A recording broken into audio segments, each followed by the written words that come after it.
There are not a lot of games or announcements that I get really excited for. It's not in my personality to go crazy over something, and it is very rare when something connects with me deeply. I believe the last time I was truly excited for something video game related was when the episodic King's Quest was announced in 2014. But then, in 2019, it was announced that Beyond a Steel Sky, a sequel to 1994's Beneath a Steel Sky, would be coming to the new Apple Arcade and also PC. And I lost it a little bit. And then the wait began. Delays happened. The release became soon and soonish, and I wondered where this sequel was going to go. I kept myself in the dark and did not follow the developers and what they were sharing up to the release, and I'm glad I didn't, as they spoil a bunch of things, but I sometimes saw publications talking about this game as being long awaited, and for the longest time, until I did some research, I wondered who was asking for a sequel to a 25-plus-year-old game. It turns out a lot of people, since Revolution Software has teased it for years. One of the stretch goals to their Kickstarter for Broken Sword 5 was greenlighting Beneath a Steel Sky 2. They wanted this as well, but it was not able to be a priority until now. That just leaves what the story of this sequel was going to be about, and this bothered me. Writing a sequel to a decades-old property is a slippery slope, as you can write to the devout fans of the original game, or write in a way that invites a new crowd to the, now, series. And this is the direction that they went for, which is a safe bet, especially in business sense. So how well does this return to a really interesting world with tremendous opportunity to grow really do? Well, there's a reason I don't get excited for things very often, because it usually leads to disappointment. Let's talk. A majority of the game will be covered, as I will be going through the story and seeing what they did here, as well as the puzzles and gameplay. This is your warning. Let's start with an ending. Beneath the Steel Sky ends with the protagonist, Robert Foster, uncovering his origins as the son of the leader of Union City, Richard Overman, who merged his mind with Link, Union City's computer system, to create a powerful man-machine hybrid. Foster and his sidekick Joey succeed in taking control of the system and begin to lead Union City into a brighter future. Foster leaves Joey to return to the Gap, the land outside the established cities. This ending is fairly clean. Everyone lives happily ever after, who is alive anyway. It is the gap between 1994 and 2020 that gets in the way of this. Beneath the Steel Sky could have continued with a sequel in the 90s, honestly. It could have followed Foster and his adventures through the Gap, or could have expanded on the conflicts brought up through the story, such as the talk of Hobart City and the espionage that was in place. The potential for building on the world existed, but that is not the sequel you get when you want to have people approach this game who have never heard of the original, and there are problems with this. Where I stand, I have played Beneath the Steel Sky, but I am not a long-time fan. I went back to Beneath the Steel Sky to remind myself of what goes on and to refresh myself before playing the sequel.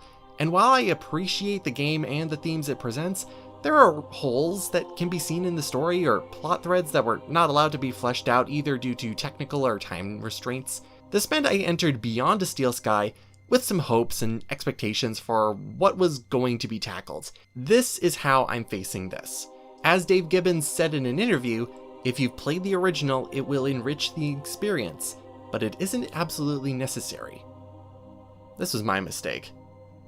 Beyond a Steel Sky starts 10 years after the end of Beneath, with Foster traveling and living with different villages, assisting them in their everyday living.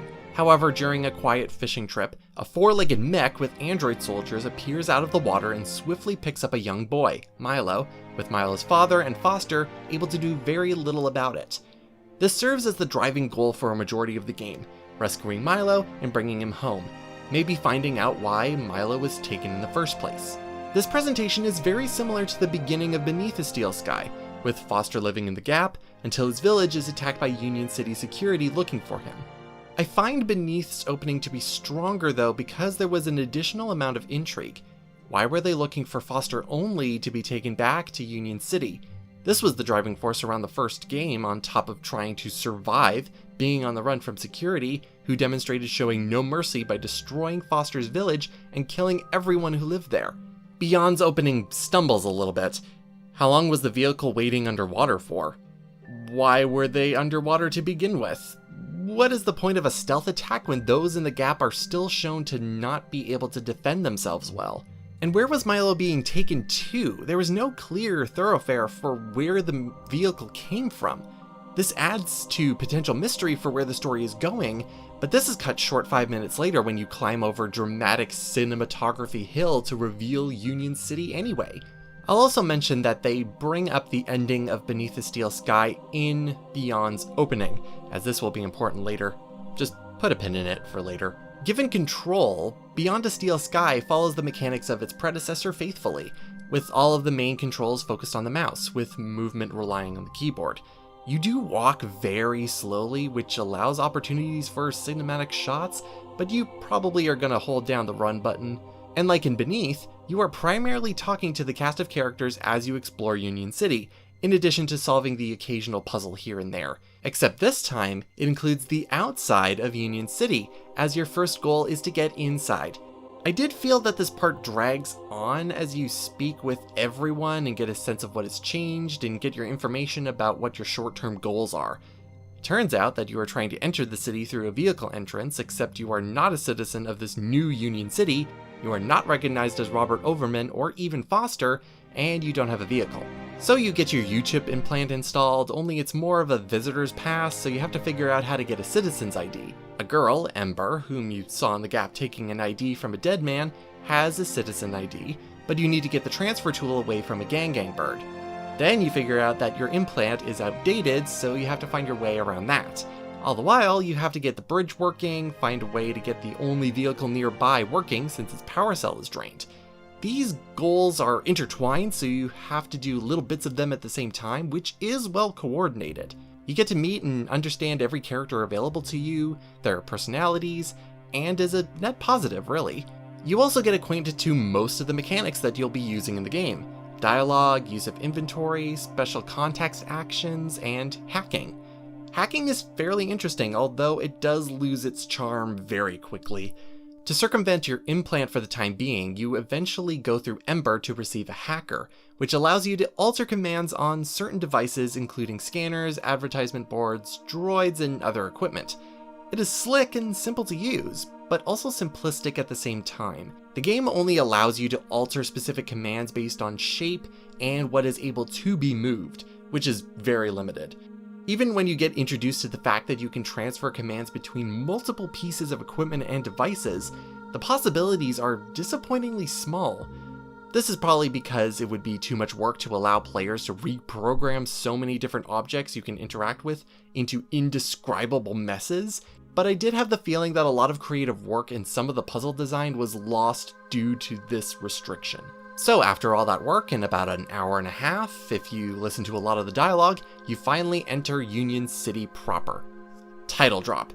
Or rise, I'm not entirely sure. And I will say that seeing Union City in a 3D space is really impressive. The design really nails the height and vertical nature that Union City is built around. Now, Beyond a Steel Sky is built in Unreal Engine 4, and is Revolution Software's first use of it in a large-scale game, usually using Virtual Theater, their in-house engine. And I find that shows as we come face-to-face with wandering citizens of Union City. I don't know what it is, but I sometimes got an Elder Scrolls 4 Oblivion vibe from the movement and how NPCs interacted with one another, especially conversations. While traveling through the world, you have the chance of catching random conversations between NPCs, and sometimes they are empty, like there are words, but that's it. On the other end of the spectrum, there are some conversations you want to see between characters, especially important characters, but you can miss them because either they are not interacting with one another, they are happening off screen while you're doing something else, or you accidentally interrupt them because you are standing too close. Rarely are these conversations voiced too, so either they are supposed to be voiced, but there is a problem that might get patched later, or there are just no recordings for those parts of the script. I can see why, since if everything was voiced, it would truly be more like Oblivion, but more dialogue exchanges could be strengthened by putting a priority program-wise in place. Now, remember that the plot of the game is finding Milo, finding the missing child, as now the focus is placed on the citizen ID Foster possesses, from one Graham Grundy. There is an interesting question to be asked about him so far. why was a chipped citizen of Union City outside and dead in the gap? You can put a pin in that too, because Foster now focuses on figuring out who this guy is, which brings us to Graham's apartment building. Here we get roped into a situation of role-playing as him, because the city has been concerned about Graham's absence over the last 2 weeks, and has sent a mentor from the Ministry of Well-Being named Alonzo. This is a unique part of the game, focusing on examining as much of your surroundings, records, and documents as possible to pass a test you will be given, and I was surprised by how they executed this. They did focus on some key things that revolve around a citizen of Union City, and we directly learn a few things. You see, Union City has changed, sort of, since Foster left, but there are similarities in some areas. The class system of Union City still pretty much remains, for instance. However, instead of a link status for each citizen, a kudos level evaluates each citizen and dictates where citizens are able to go. Citizens still try to achieve higher standing and reach ground level as well. And kudos is managed by a system called Minos, which basically is just Link under a different name and connects and runs the entire city. However, there are now 5 ministries that run Union City on top of Minos that ensures happiness for all citizens: aspiration, well-being, safety, plenty, and comfort. We learn that Graham Grundy works for the Ministry of Comfort, likes trains, conspiracy theories, and has an interesting hobby of old-fashioned photography, which seems strange in a future where it is more convenient and easier to spread information through digital means. Oh wait, I do enjoy this quiz, especially since your wife, Songbird, pantomimes behind Alonzo to help you out if you are not entirely sure. It is also arguably, sadly, the most elaborate animation you get out of this game, aside from Foster dancing on a couple of occasions. So sweet, she got my head in a spin. Listen, babe, do you think you're going my way? Stop the car, I wanna get in, Jasmine.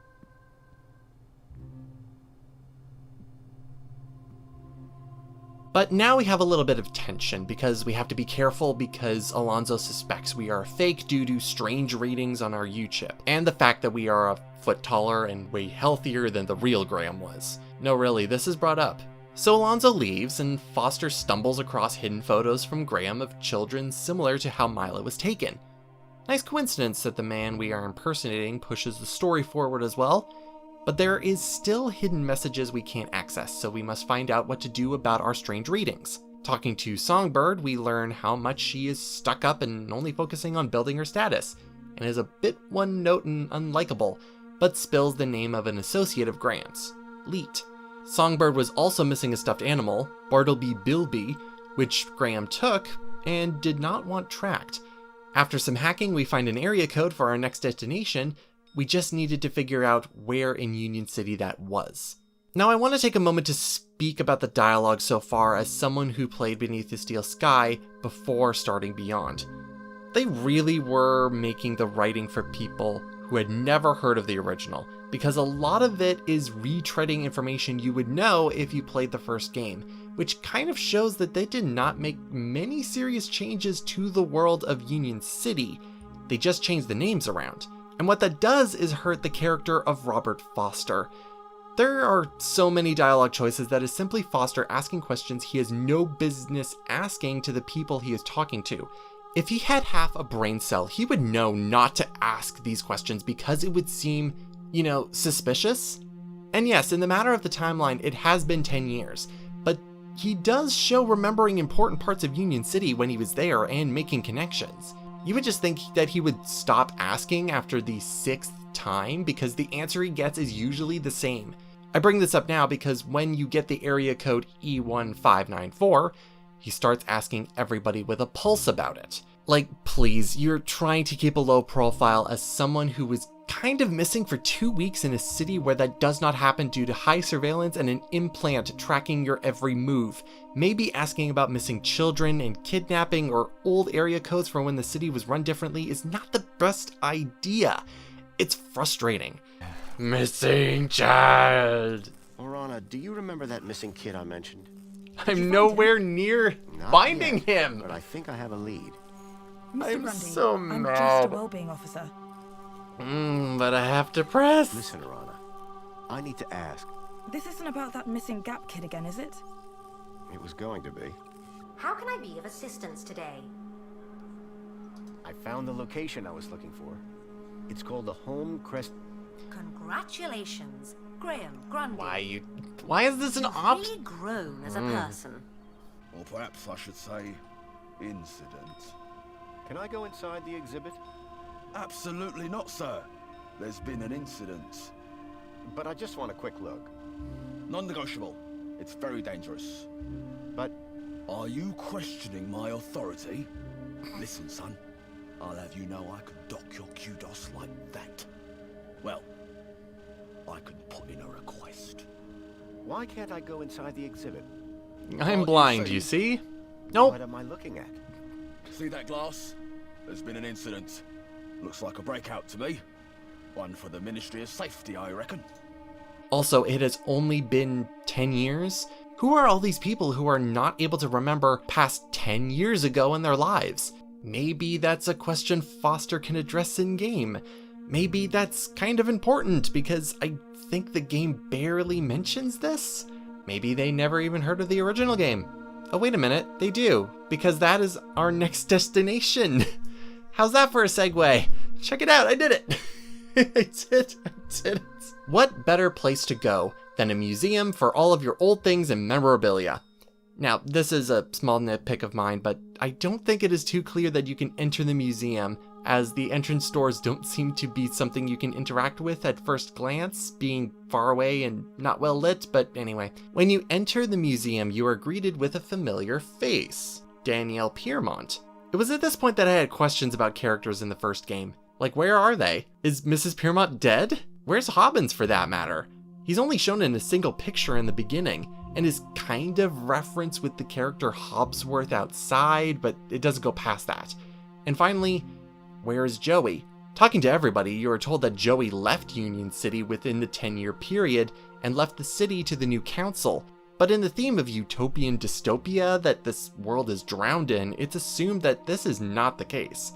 Joey and his android body was probably tossed into the giant heat vents that go straight to hell for all we know. Not what Foster knows, what the player knows. But somehow, Joey's arm is the centerpiece of the museum, the one that melted to the hand scanner in the old labs. We figure out way faster than Foster that we need to have an aspiration brooch in order to enter the old city exhibit. See, according to the city, you need to be a social climber, building up your kudos level and social standing, and like Employee of the Month, you receive a brooch to show how much of a good job you're doing.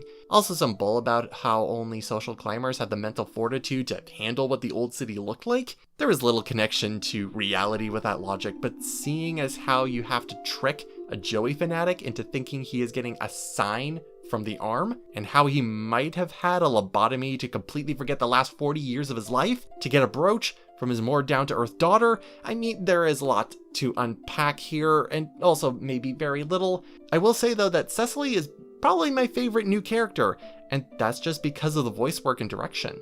If he gets Social Climber of the Month just twice more, we get a free toaster. And then, in the old exhibit, we find Joey. At least is bored. It's interesting what they managed to find when going through the old lab, since it was left inside the Android programming computers. This would have been a terrible game if they failed to recapture Joey's character though, but luckily for everybody, Joey is relatively untouched. After being with Foster and his stupid questions and comments for so long, this was a breath of fresh air once they stopped repeating stuff from beneath. Literally, their exchange is so similar to when Joey was first brought into the game, down to the same robot shell. Back, Joey. Is this the best shell you could find? Welcome back, Joey. Is this the best shell you could find? Listen, we're in deep trouble. You've turned me into a vacuum cleaner. You've turned me into a vacuum cleaner, Foster. Again! It's functional. Don't be ungrateful. It's functional. Don't be ungrateful. Listen, we're in deep trouble. And look, someone gave you a cool beanie. Don't patronize me, Foster. At least they gave it a stylish beanie. The pair figure out where their next destination is, which is in the upper factories. And after the worst escape attempt where they had to be unseen, and reminding us that Alonzo is an antagonist we find out we can't go where we need to because we need a travel waiver, which we get from attempting to clean the aspiration platform for the night's gala. Why? Because Arana, the person we get the travel waiver from, won't come down from the control room, locked the elevator, so we have to cause a big enough concern for her to come down herself, through cleaning. Honestly, I hated this part of the game because it is at the expense of Joey, and it also doubles down on the awful timing and sheer uselessness of some dialogue choices. We had the chance to talk to Arana earlier about the missing children problem. We do not need to ask her again. It grinds the game to a halt and robs scenes of potential streamlining and proper pacing. At least get Joey's board out of the burning robot foster, you heartless buffoon. I'm sorry, for me, so many of the problems of Beyond a Steel Sky were compounded into this moment. Greetings, citizen. And we're only about halfway through the game. How am I doing? You want me to review your performance?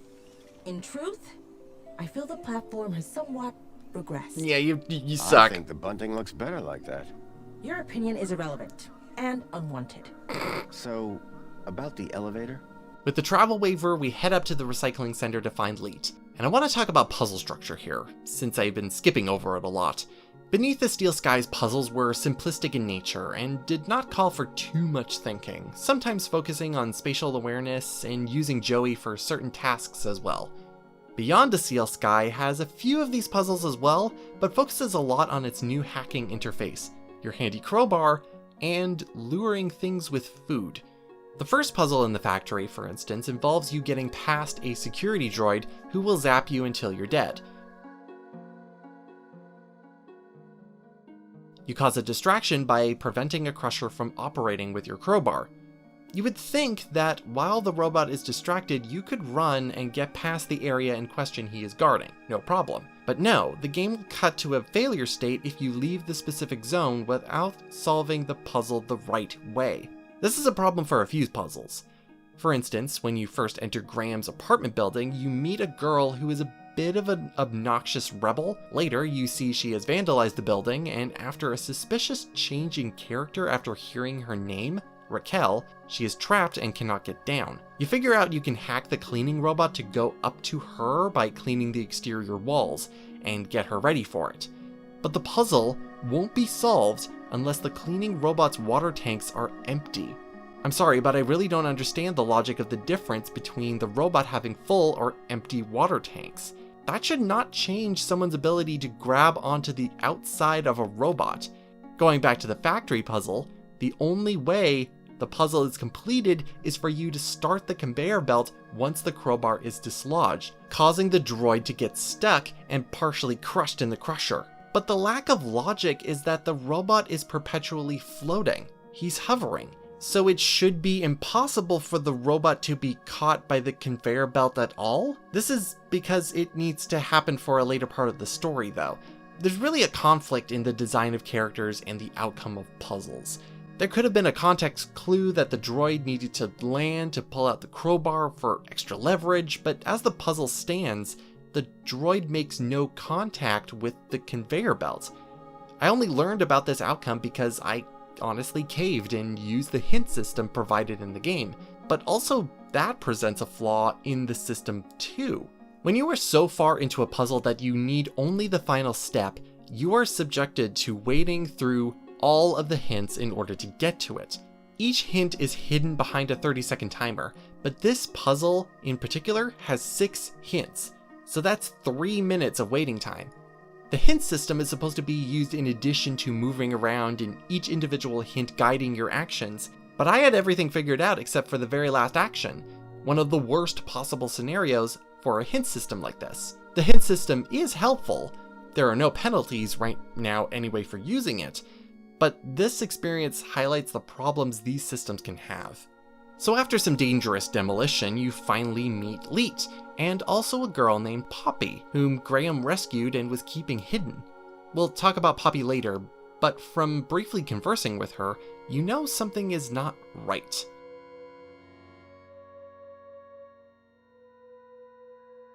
You learn from Leet that he placed software on Graham's ID to keep certain information hidden, and that software is what is making Alonzo suspicious of Foster. Through the use of link space, which is really cool to return to by the way, and using it as a backdoor to get into Minos, and completing a really unexpected Tower of Hanoi puzzle. Really, the last time I completed a Tower of Hanoi puzzle was in Mass Effect 1, and even there it was highly strange. You open up Graham's ID. Also, Joey is given a new sleek orb shell while you're in link space.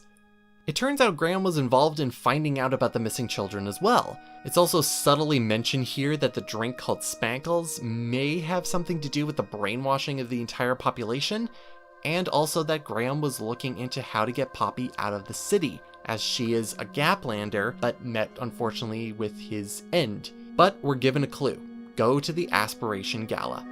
After getting a ticket and the possibility of changing into some classic attire, you head to the gala to find Raquel working the VIP door. After her adventure of changing personalities and shock, she was directed to what is known as the Reflection Spa, which is not painted in the best light when you first hear about it. Turns out, she doesn't remember you. Gee, I wonder why.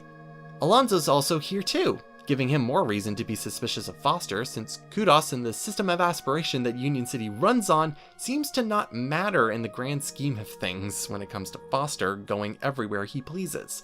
We're just gently pissing on this man a little bit. Anyway, we see questionable people climbing on the building and need to make a distraction to find a way up to the walkways. This is another puzzle that is strangely more trouble than it's worth and demonstrates the limitations of the hacking interface. You have to hack the firework projector by playing something else, but you only have advertisement boards to work with. And sometimes, but not all of the time, there is a warning about feeding the birds that comes up on a random board. You then have to take this message and transfer it across 3, maybe 4 boards, depending on the board that it comes up on, to the projector. You can also lose this message if you are not on a proper spot to transfer info between boards and have to start over. I'm really not sure why the information translates to this on the projector, but okay. You catch up to the mystery people, and it turns out to be Arana and Danielle Piermont. She's alive. And it turns out they were working with Graham to find out about the missing kids. And I can't really get started on Danielle Piermont here because she's really there to quickly get Foster's trust in order to move the story, and then she's really kind of not present. Although she also mentions how she's a bit of a prolific person and was at the gala, but that really doesn't mean anything to the overall story. The first actual attack occurs here, where Foster gets beaten by a stalker vehicle, but not in a way like Officer Reich did in Beneath. I wasn't really expecting it, but at this point I really gave up on expecting graphic content after this point. We then see Android Joey taking Foster away to somewhere, but now the best surprise happens. We have a moment to play as Joey. I found it to be a pretty sweet moment. We find the kids and Foster, and luckily start getting them out. While this is happening, Foster is experiencing past events and memories getting warped into positive situations, which seems to be what the overall purpose of the reflection spas are, removing all negative experiences and memories and warping them into positive ones. But it is not looking good for Milo and the other children, as they have gone under longer and are in what is called stage 5, whatever that means. It can't be good, right? And then we have this scene. Hey, look, Foster. It's your pal. Mentor Alonzo.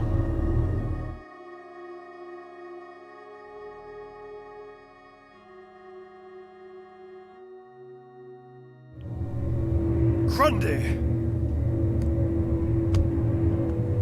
You again.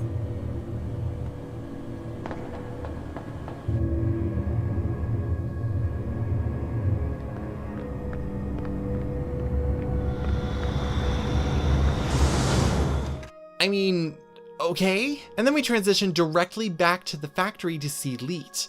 This game has had little trouble up to this point dropping us off to find the next breadcrumb to follow, but strangely not here. It's a little bit off. Heading back to Leet, just because Joey gets put into the crushed safety droid, and we unfortunately find Leet dead. But Poppy's okay, and she's speaking now. This is barely questioned. What the game has told us about Poppy so far is that she's constantly laughing and happy, and could not form sentences, usually limited to words like leet, bilby, and sometimes no. My take is because she's a kidnapped child like the others, she was in the reflection spa for far too long, presumably for stage 5, but we don't have enough evidence to back this up. I guess the longer you stay and have your memories warped to being happy, the more your mind breaks down. But I guess not, since she is now coherent and the effects wore off pretty fast. I haven't mentioned this yet, but this game takes place from the opening to the end in less than a week. About 4 days. From entering the city to being attacked by the stalker, around 2/3 of the game is a single day. So now it is our job to finish Leet's work in getting Poppy out of the city, as well as the rest of the children. Their kudos levels prevent them from traveling, so we get to hack the system in Minos. I can't believe this puzzle solution either. Spoiler warning right now if you don't want to know. What is the craziest way of starting an uprising and breaking the system? How about dividing by 0? I am not even kidding. Whatever. Anyway, you blow up some stuff, and you make your way to the gates, and hey, Milo's okay. I guess stage 5 doesn't mean anything, although we do have stellar dialogue from Milo. Horrible things whirling around my head. Strange memories. I thought they were good, but now I think they were bad. So you have to open the gates by hacking them, and guess who shows up? I've waited to talk about Alonzo here because this is his climactic scene, but no, it is not the climax of the game. I find Alonzo to be a rather offensive character to the writing and themes of Beneath a Steel Sky. He pretty much serves as someone higher up on the totem pole who does not want to shake the status quo and sees the city as his entire life, and fosters in the way of his tranquil lifestyle. Way to be working in the Ministry of Well-Being, but carrying a gun. Where did he get a gun? Why would anyone have a gun? Alonzo is what happens when you have Officer Reich in the first game last longer than the first 20 minutes of your game. Beneath the Steel Sky's true antagonist was the city itself and Link, and tangentially Foster's father, and it was the themes of class division, surveillance, totalitarianism, and advancement of robotics, artificial intelligence, and uprising that drove the world and promoted thought-provoking discussion. The title of the very game is evocative of looking past the grandeur of the metropolis that was built and looking at the core running it, tearing down the facade to see what it truly was. Alonzo's just pissy because you don't follow the rules. You're a rule breaker. All the city asks in return is that we follow a few simple rules. Follow the rules, and you are rewarded. Break the rules, and you are corrected. You, sir, are a rule breaker. God, what does the title Beyond a Steel Sky mean to the story here? Well, I guess the ocean's beyond the city here. Look at the ocean. I refuse to think that that is what it means, but they do spend a moment on it. Maybe it means looking towards other horizons, living beyond urban environments and making your own way in the gap. But honestly, I'm really struggling here. I don't think there was a deep meaning behind the titling of this game compared to Beneath. If it really was Beyond a Steel Sky, we would not have returned to the Steel Sky. Anyway, your last proper puzzle in the game is hacking a toaster to open the gates. I was done at this point. How are they going to end this? Please, amuse me. We haven't had an actual climax yet. So with the system wide open, you actually head to the Citadel to face the Council. Now, I haven't mentioned the Council very much because they're kind of a non-entity in this game, but that also plays into itself almost with the reveal about the Council. Remember how we never found out about what happened to Android Joey? Well, he never left. The Council are not real people. They are simply extensions of Joey and Minos, which is really just Link again without the organic eldritch horror. You make your way back to the final room and the Overman chair, and then proceed to do mind battles with Joey. You see, Joey has been running on a directive: make the humans happy. which has been difficult, and by using logic and evidence to overthrow all the ministries, like the elementary moral lesson of needs versus wants, you take down Joey. Now remember that first pin I told you to have about Beneath the Steel Sky's ending? Well, at the end, Foster goes to see Joey and Hobbins, saying he has had it with city life and is not sure if he will be back. He gives back Hobbins' wrench and says goodbye. Hobbins ends the game with the standout line, "Be vigilant." Up to the release, I wondered where the story of Beyond a Steel Sky would go, as Beneath's ending was really quick and simple. Turns out, they didn't know, because they had to change the first game's ending. Quote, "As I left, I told him to make the citizens happy." The story was built around changing the ending by adding this sentence, and also I guess saying history will repeat itself? But wait, I'm sorry, you want people to approach this game without having heard of the original. I guess that's why you spat in the face of the original. And so, Foster leaves. And I really hope that "when" to Orana is a joke, because Foster should never go back to Union City if a third game gets spit out. But who knows? Foster decided to take Milo and walk back to the village instead of maybe getting a ride. They might have died in the gap for all it matters. But that is Beyond a Steel Sky. I'm amazed what a disservice this game is to the core of its world. And I guess this is what happens when 25 years go by and you're running a business. It saddens me that there are pitches in here for better sequels than this game. If you played Beneath, remember Hobart City? It is barely mentioned in this game. The enemy, presumably, of Union City on a greater scale, with spies and espionage and planted agents. Why not go there and explore its inner workings? Or how about Agio City? The city that Union City is sucking dry in order to maintain its wealth and system. Why not go there instead of Union City again and explore another presumably utopian environment, but it's on the verge of collapse? You know what? Here is what they should have done. Remake Beneath the Steel Sky in Unreal Engine 4. Get yourself a foundation under your feet in what production needs to happen instead of patching together a sequel that shouldn't serve as one. And then make your sequel that explores the world you are trying to create. Heck, even Gap Adventures with Robert Foster would have been better. I try not to be someone who gets hyped for things coming out, because honestly, there is decades of evidence for why you should not get so excited for something in the first place. And I hurt myself by getting excited. But this hurts the legacy and thought-provoking material that Beneath the Steel Sky has, because there is so little growth or advancement to it. I might as well have just played Beneath the Steel Sky only, because it is, well, free, and has been for over 15 years now. And in my hopes, I hope I never have to do something like this again, because in the year of 2020, we do not need something like this to be added to the pile. Please take care, everyone.